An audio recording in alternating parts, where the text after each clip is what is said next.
Hey guys, today I'm going to tell you how to enable and use gesture navigation on Vivo Y200. If you're using Vivo Y200 and now you want to enable or use gesture navigation in your phone, so let's see how can you do this.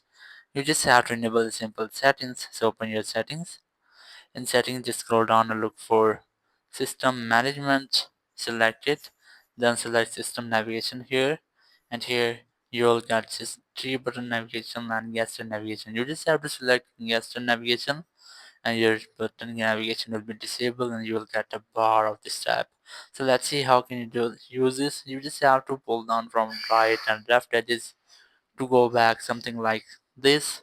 Now if you want to open your home screen, so you just have to pull the bar up to open your home screen. To view your recent app, just pull it up and hold to view your all recent apps. In this way you can easily enable and use gesture navigation in your Vivo Y200. Thank you very much for watching the video. Until next video, bye bye.